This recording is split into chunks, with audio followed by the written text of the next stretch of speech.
प्यारे बच्चों, कैसे हो? आई होप आप स्वस्थ होंगे, मस्त होंगे, व्यस्त होंगे, अपना काम अच्छे से कर रहे होंगे।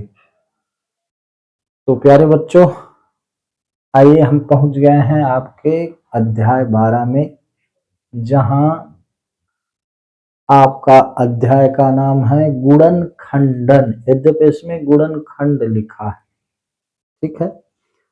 गुणनखंड, गुणनखंडन थोड़ा सा अंतर है। कुल मिला के गुणनखंड करने की प्रक्रिया को गुणनखंडन कहते हैं, ठीक है।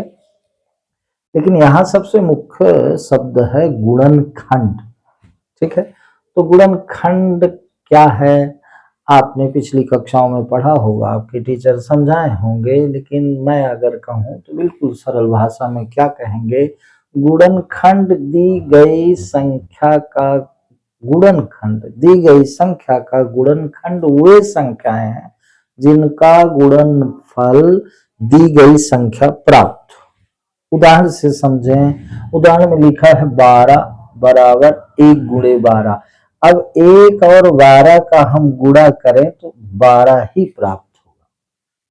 12 को हम ऐसे लिख सकते हैं 2 गुणे 6, यानी 6 दूनी 12। तो 2 और 6 ये भी 12 के गुणनखंड है, ठीक है। 12 को हम 3 चौक 12 भी लिख सकते हैं। ये भी 3 और 4 भी 12 के गुणनखंड है। अगर हम बात करें तो 12 के ये सारे गुणनखंड है, 1 2 3 4 6 12, ये सब क्या है? 12 के गुणनखंड है, ठीक। ये जो संख्याएं हैं, इनमें से किन्हीं दो संख्याओं का मतलब निश्चित रूप से इसमें दो संख्या ऐसी हैं जिनका आपस में गुणा करें तो 12 प्राप्त होता है। तो 1 2 3 4 6 12, ये 12 के गुणनखंड है। तो गुणनखंड क्या है? किसी भी संख्या का गुणनखंड वो संख्याएं हैं जिनका गुणनफल दी गई संख्या प्राप्त होती है। उदाहरण से आपको समझाने का प्रयास किया, ठीक है। समझ गए होंगे। ये 1 2 3 4 6 12, ये सब 12 के गुणनखंड, ठीक। जैसे 1 का अगर 12 में गुणा करें तो 12 प्राप्त होता है, तो 1 भी और 12 भी 12 के गुणनखंड है। ये चीज मात्रिन प्राकृत संख्याओं में नहीं, पूर्णांक संख्याओं में ही नहीं, बीजीय व्यंजकों में भी लागू होती है। जैसे अगर बात करें 3xy, बीजीय व्यंजक 3xy एक बीजीय व्यंजक है। इसमें 3xy, ये सब 3xy, ये 3xy के अलग अलग गुणनखंड है। इनका आपस में गुणा करें तो 3xy प्राप्त होता है, ठीक है। अब इसी चीज को हम क्रमशः आगे समझेंगे। एक चीज आपको बता दूं कि एक सभी संख्या का गुणनखंड है। आवश्यकता पड़ने पर उसका हम प्रयोग करते हैं, तमाम प्रयोग नहीं होता है, लेकिन एक हर संख्या का गुणनखंड है, ठीक है। तो अब यहां पर आपकी जो प्रश्नावली में गुणनखंड है, तो गुणनखंड हम बीजीय व्यंजकों का गुणनखंड प्राप्त करते हैं। इस प्रश्नावली में इसकी चर्चा है, लेकिन गुणनखंड के साथ साथ एक शब्द होता है अभाज्य गुणनखंड, जिसको आपकी किताब में अखंडनीय गुणनखंड भी कहते हैं। अभाज्य गुणनखंड। अब ये अभाज्य गुणनखंड क्या है? जैसे 12 ही संख्या लें तो 12 2 छक्का 12, 2 तिहाई 6, 3 एकम 3। तो ये 2 2 2 ये अभाज्य गुणनखंड है। इसके 12 के, कहने का मतलब अब इन संख्याओं को भाज्य नहीं किया जा सकता। 2 और 3 को अब भाज्य नहीं किया, अब इसे नहीं काटा जा सकता एक के अलावा। तो 2 और 3 अगर कहें तो ये 2 गुणे 2 गुणे 3, ये 12 के अभाज्य गुणनखंड है।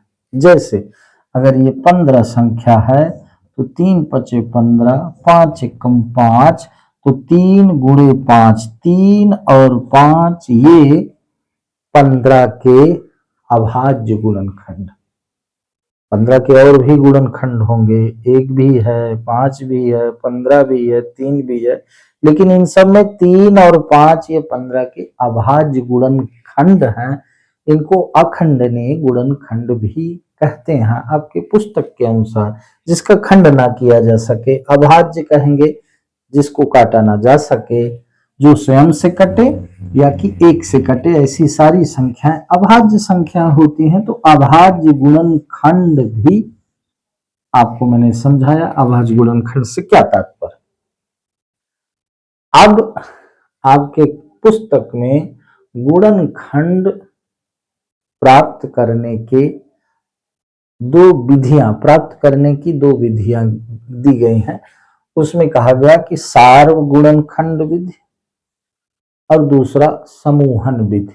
ठीक है, सार्वगुणनखंड विधि, सार्व माने संपूर्ण, सब के लिए होता है सार्वगुणनखंड।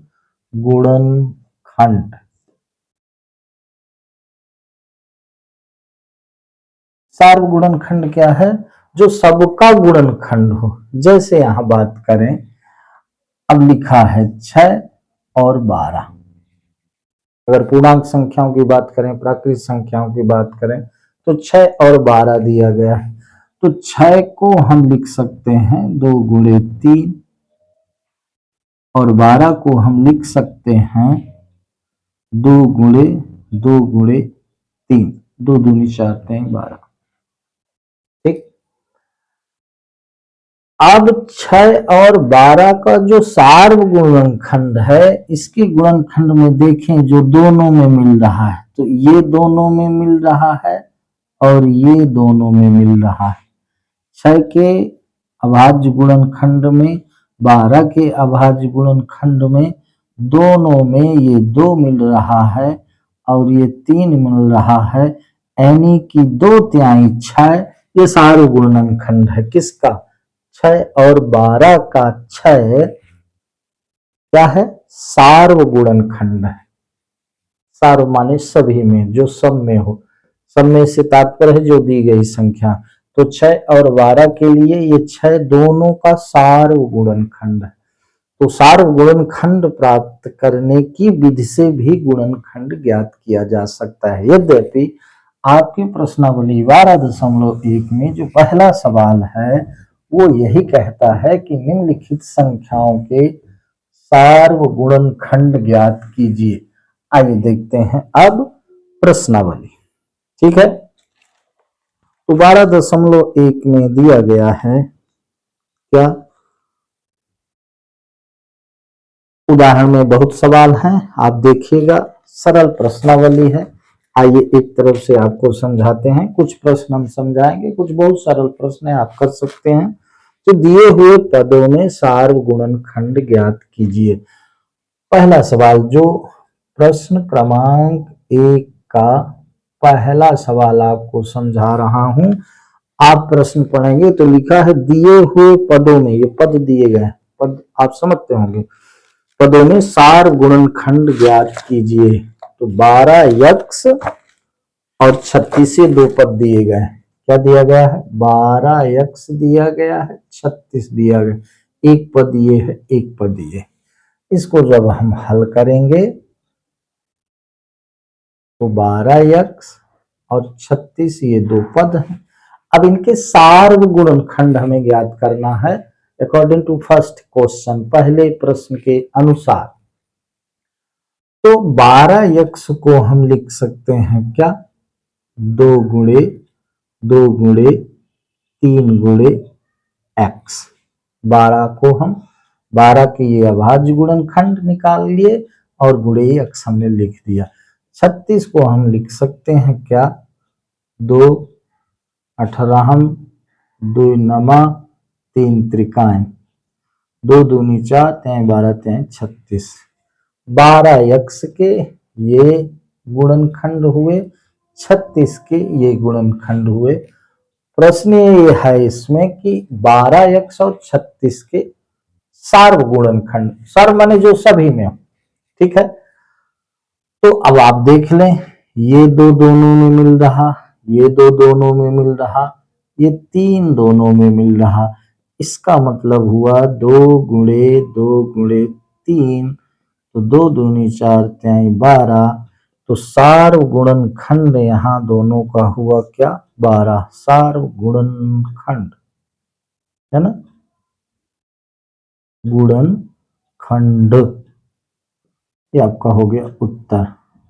अब इसी बात को आप कहेंगे कि सर ये तो एकदम बिल्कुल छोटा सा है, आप इसको इतना विस्तृत समझा रहे हैं। तो अगर आपके समझ में ये भी आता है कि इन दोनों में कौन बड़ा सा बड़ा पद है जो दोनों में कॉमन है, तो आप इसको ऐसा भी 12 त्याई 36, तो यहाँ 12x है, ये 36 है, ये 12 के पहाड़े में आता है। तो डायरेक्ट आप समझ सकते हैं कि 12 दोनों में है, जो इस प्रकार से प्राप्त हुआ। तो ऐसे आप समझेंगे, धीरे धीरे आप देखते ही समझ जाएंगे किस प्रकार से सार्वगुणनखंड ज्ञात करते हैं। ठीक है, अब एक प्रश्न ले लेते हैं थोड़ा सा बड़ा, बाकी इसको आप कर लेंगे। थोड़ा सा इस प्रश्न को समझाते हैं, एक बार आपको समझा देते हैं। क्या? तीसरा, सरल से कठिन की ओर चलने का फंडा मैंने आपको शुरू में बताया था। 14 पी क्यू एक पद है, एक है 28 पी स्क्वायर और क्यू स्क्वायर। इसको हम सॉल्व करें, इसको हम हल कर रहे हैं। क्या इसमें हमको ज्ञात करना है? सार्वगुणनखंड। तो ये हो गया 14 पी क्यू और ये हो गया 28 P square Q square.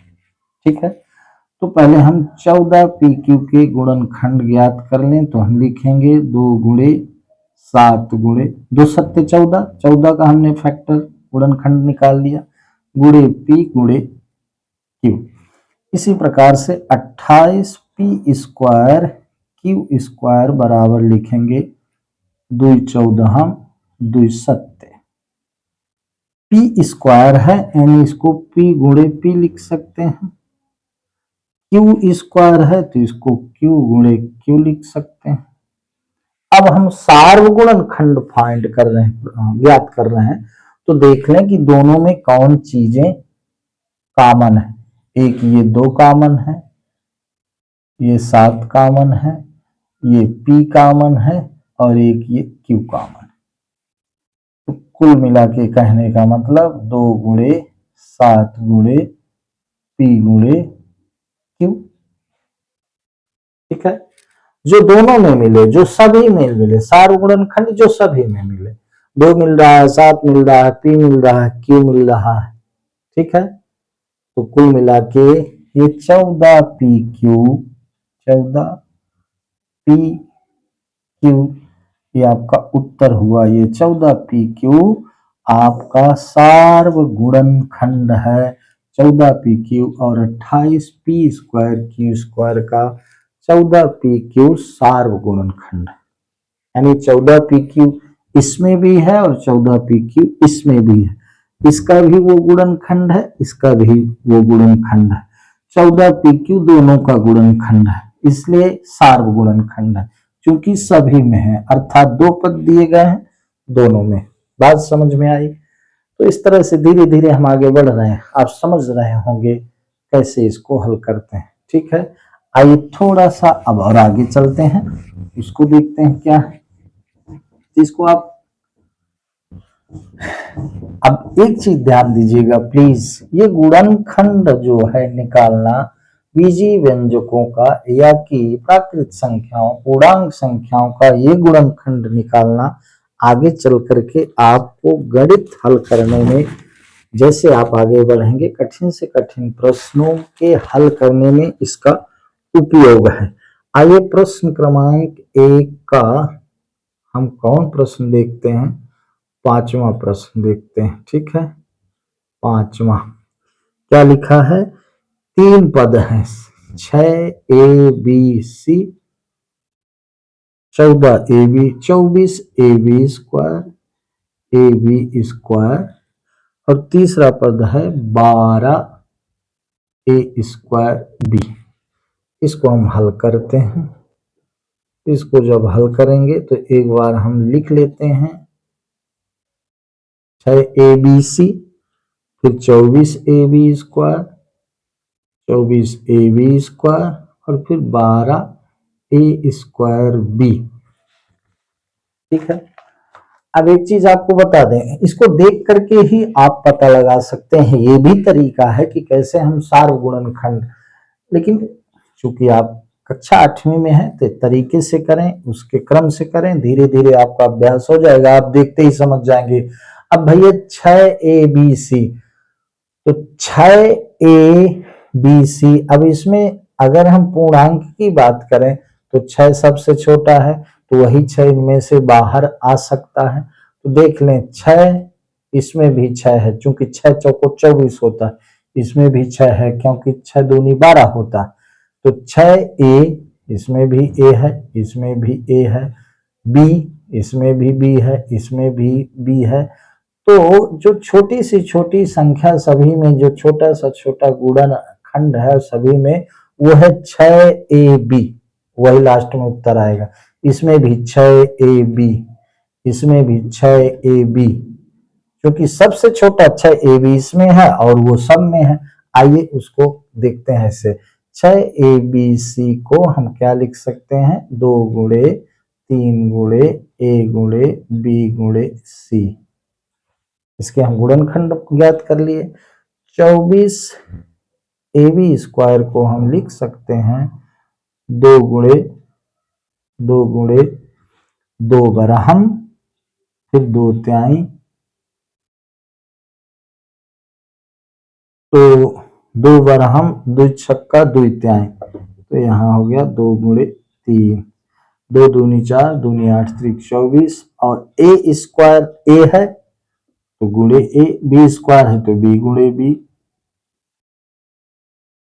12a²b, यहाँ लिखा है 12a²b बराबर 2 गुणे 3 गुणे a² है तो a गुणे a, और फिर b है तो b। अब इन तीनों गुणनखंडों में हम देखें तो उभयनिष्ठ कौन है, कॉमन कौन है। तो अब देखें ये 2 सभी में कॉमन है, तो यहाँ 2 लिख लें। फिर अब देखें ये 3, ये 3, ये 3 सभी में कॉमन है, ये लिख लें। गुणे ये a, ये a, ये a सभी में है, a लिख लें।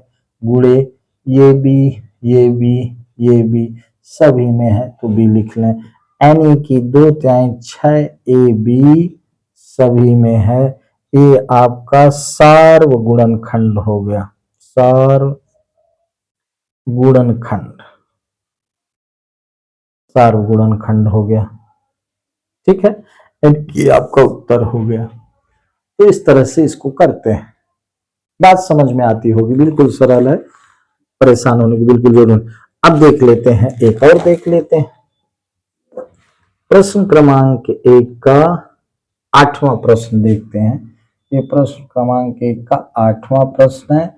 इसमें भी 3 पद दिए हैं, 3x² y², नहीं y³ यानी y की घात 3, ये तो समझते होंगे। x² माने x की घात 2, y³ माने y की घात 3, एक पद ये है।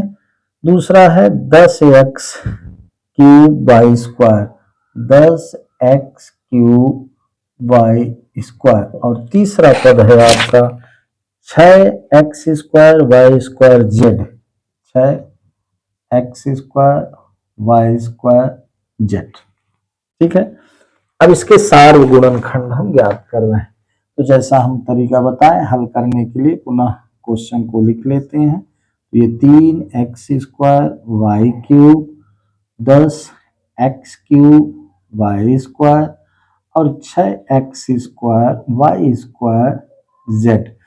मैंने अभी बताया आपको एक तरीका, ये भी बताया कि हम इसको देखकर ही समझ सकते हैं। जैसे 3 10 6, अब 3 10 3 के पहाड़े में नहीं आता, यानी 10 3 से विभाजित नहीं होगा, 6 होगा। तो इसका मतलब यह कि 3 सभी में नहीं, 3 इसमें है 3 इसमें है।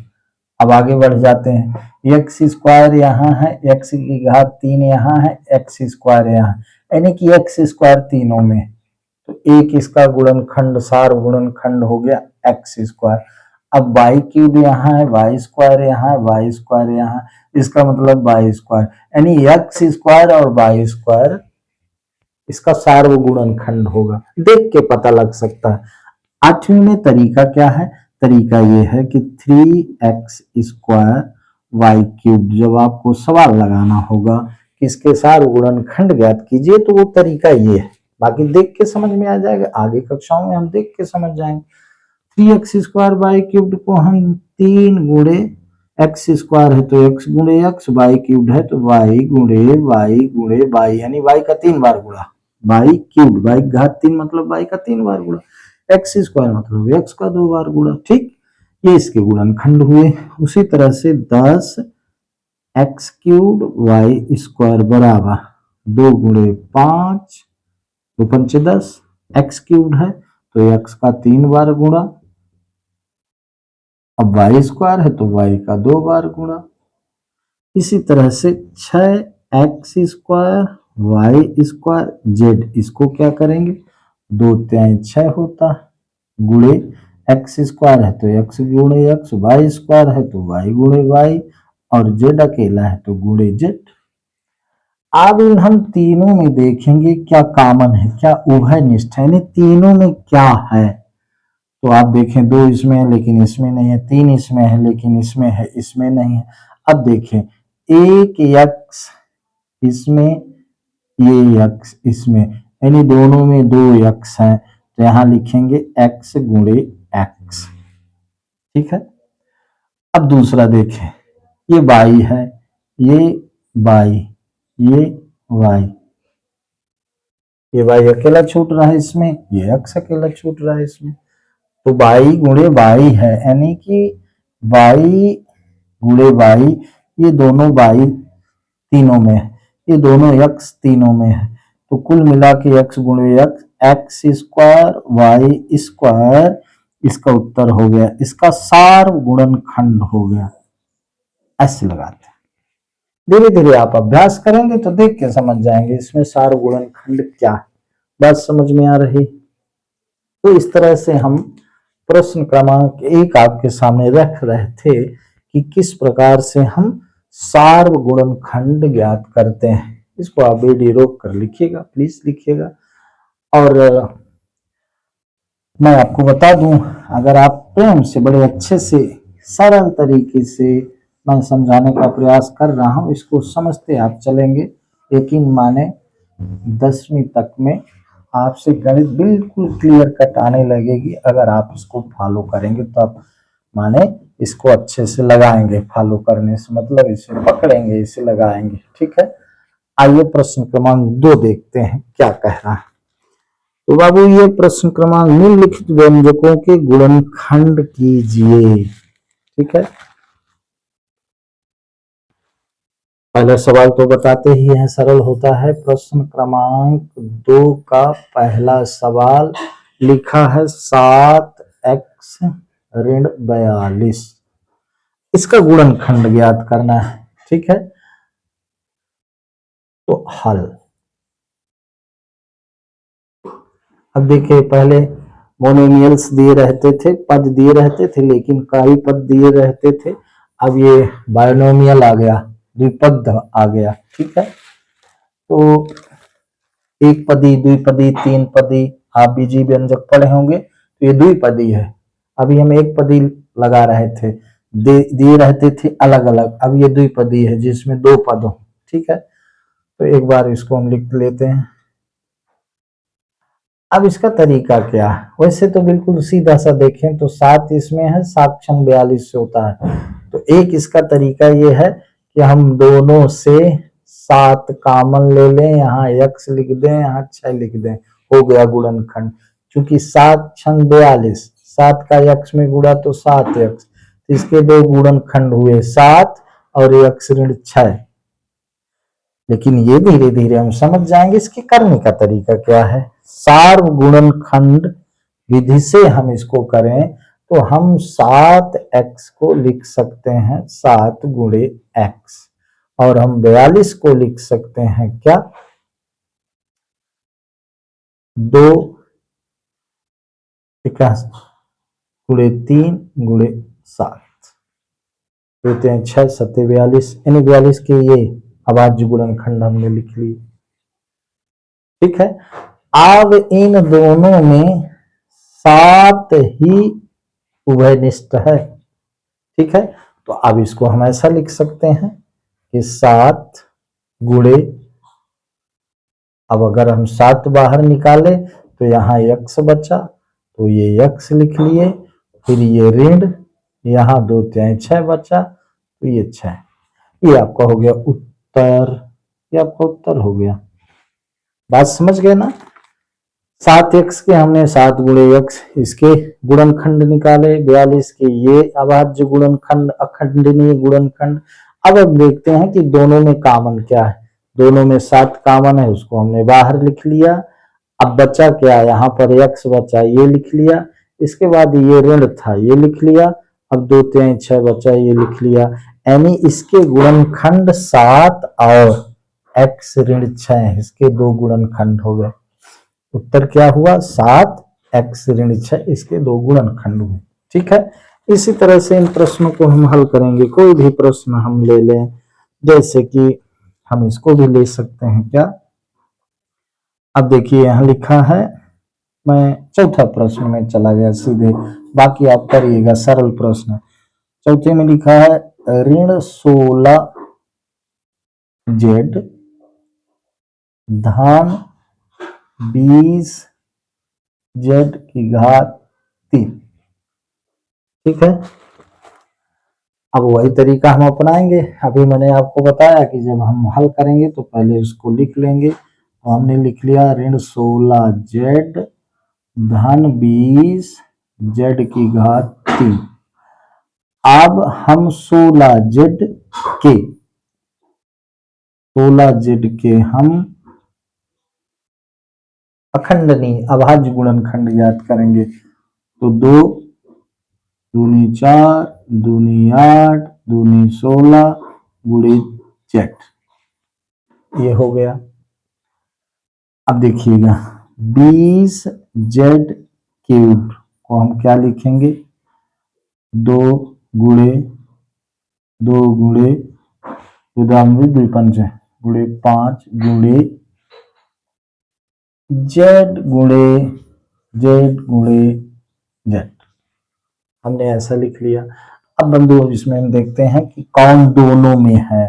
तो एक ये 2, एक ये 2 और एक ये z, तो दोनों में क्या है, दोनों में है बंधु 2 गुणे z। ठीक है, ध्यान दीजिएगा 2 गुणे z। यहाँ बचा क्या, यहाँ बचा 2 दूनी 4 दूनी 8 z। ठीक, यहाँ क्या बचा, यहाँ 2 1 ये आ गया, तो 2 दूनी 4 z बचा यहाँ।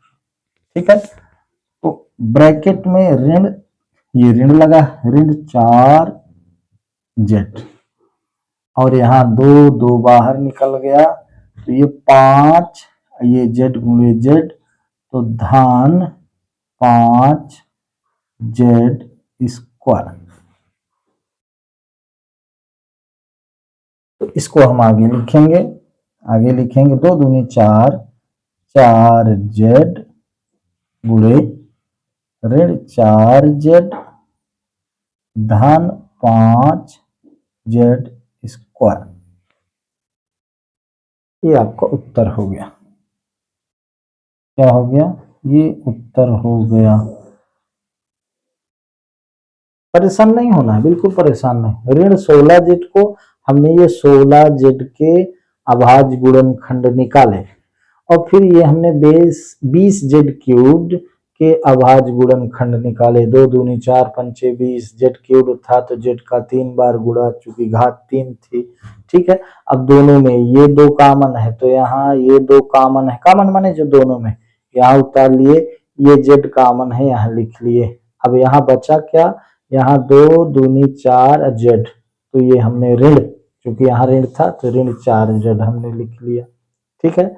और फिर ये जेड निकल गया, तो इसमें क्या बचा था, 5 जेड गुणे जेड, तो 5 जेड स्क्वायर। इस तरह से ये कहने का मतलब 4 जेड और ऋण 4 जेड धन 5 जेड स्क्वायर, इसके क्या हो गए, इसके गुणनखंड हो गए भाई। ओ सॉरी, यहाँ जेड नहीं, क्योंकि ये जेड चला गया ना, तो यहाँ जेड नहीं।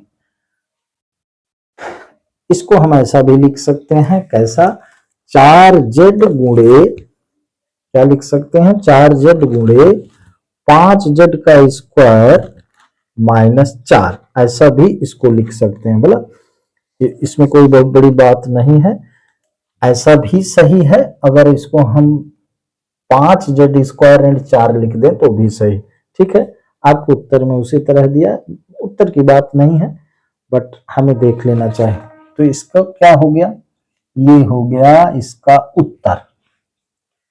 मैं क्या कह रहा हूं, ऋण 16 जेड धन 20 जेड क्यूब्ड का जो गुणनखंड है वो 4 जेड और ये 2 गुणनखंड हुए, यानी कि इनका अगर हम गुणा करें तो यही संख्या प्राप्त होगी।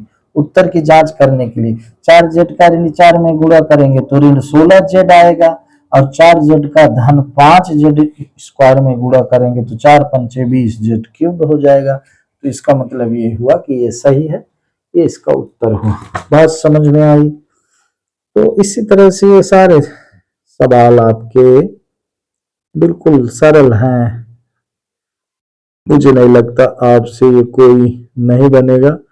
आप कहें तो और भी मैं रख सकता हूं।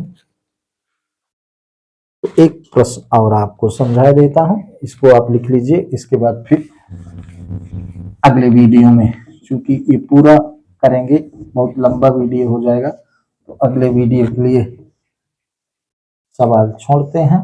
तो ये आपका हुआ प्रश्न क्रमांक 2 का। मुझे लगता है आपको बताना चाहिए इसमें कौन प्रश्न है,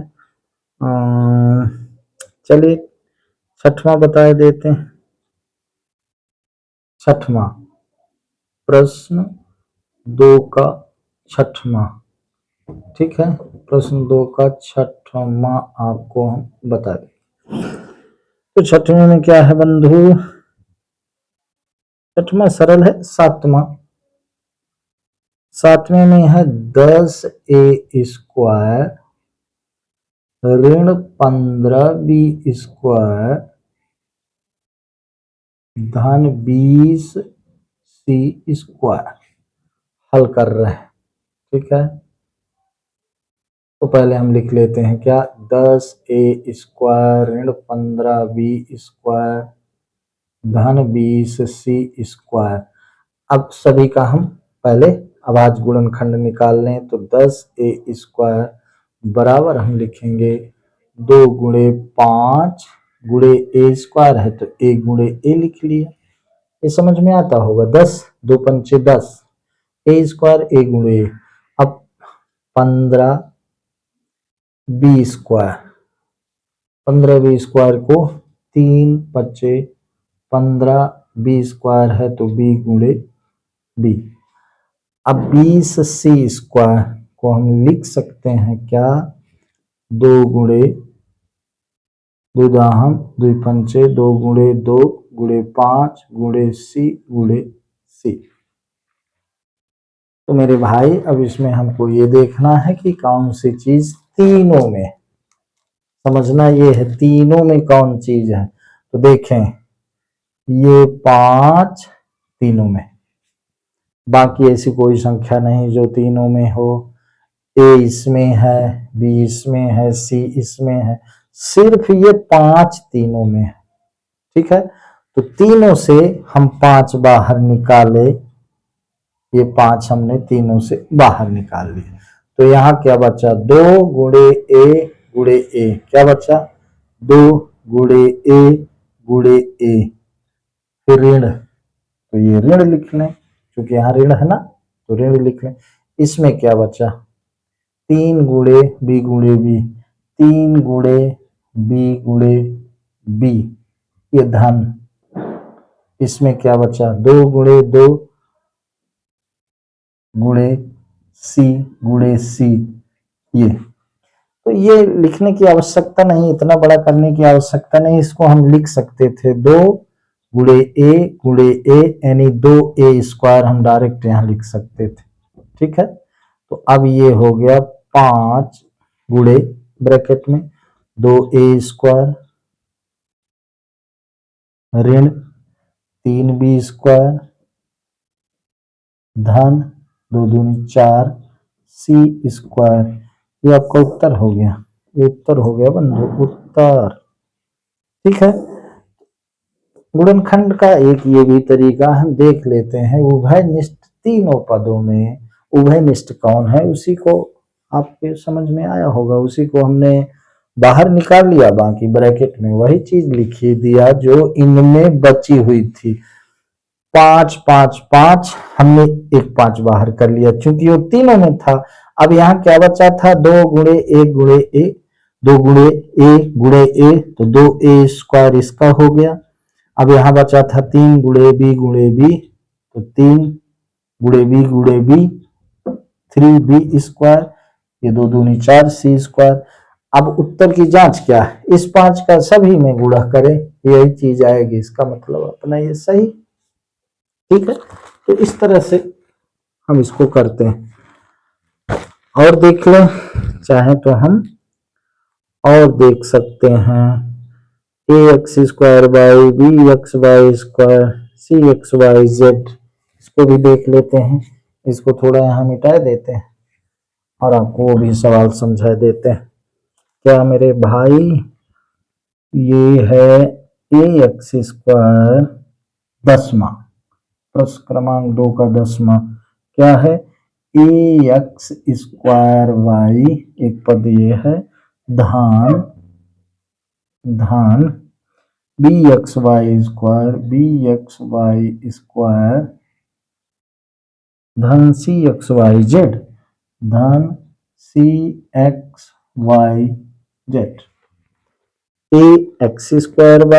bxy² cxyz।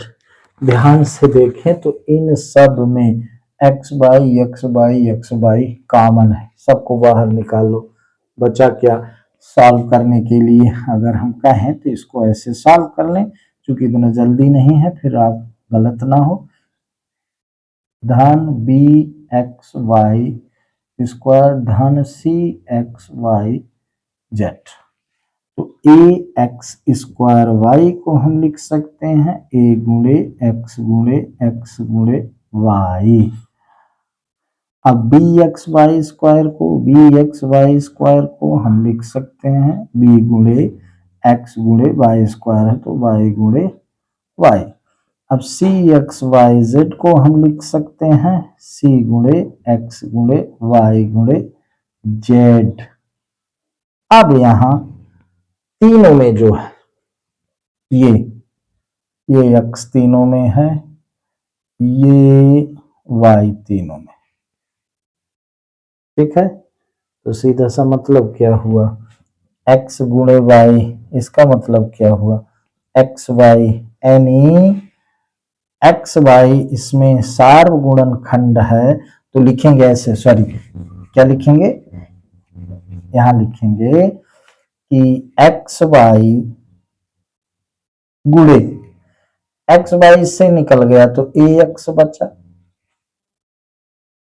x y से निकल गया, ये x बचा, ये a बचा, ax बचा, इसमें x y निकल गया तो by बचा, तो धन by, इसमें x y निकल गया तो cz बचा। ये आपका हो गया उत्तर। उत्तर बराबर, यानी कि इसका गुणनखंड हुआ क्या, x y गुणे ax धन by धन cz। सरल है बिल्कुल। तो इस तरह से बच्चों आप देख रहे थे कि आपको मैं गुणनखंड समझाने का प्रयास कर रहा था। कल दूसरी विधि आपको समझाने का प्रयास करूंगा, समूहन विधि, किस प्रकार से हम समूह बना करके गुणनखंड निकालते हैं, और खुशी की बात यह है कि आपकी कक्षा 8वीं की गणित पूर्णता की ओर जा रही है। इसके बाद फिर हम रिवीजन रखेंगे, इंपॉर्टेंट बातें आपके सामने रखेंगे और कुछ और स्टैंडर्ड बातें, कठिन बातें। मैंने शुरू में कहा था कि सरलता से कठिनता की ओर हम चलेंगे, तो आगे चल करके आपको और अच्छे अच्छे सवाल हम रखेंगे। पूरा अगर आपका गणित का चैप्टर हो जाएगा, इसके बाद फिर हम इम्पोर्टेंट बात करेंगे। अदब इम्पोर्टेंट सब होता है, इम्पोर्टेंट बात करेंगे, मतलब उसका लेवल और अच्छा रखेंगे जिससे आपको भविष्य में आगे काम आए। तो प्यारे बच्चों, आप देख रहे हैं, क्या आप देख रहे हैं मेरे गणित के channel you can do math को? तो please you can do math से मेरे चैनल का नाम है, इसको सब्सक्राइब करें, लाइक करें और मेरे वीडियो को लाइक करें। और सबसे महत्वपूर्ण बात मैं आपसे अक्सर कहता हूं कि आपके समझ में आता है कि नहीं स्टेट का है, तो वो कमेंट्स में प्लीज लिखा करें। आज बस इतना ही, बहुत बहुत धन्यवाद, शुभ रात्रि।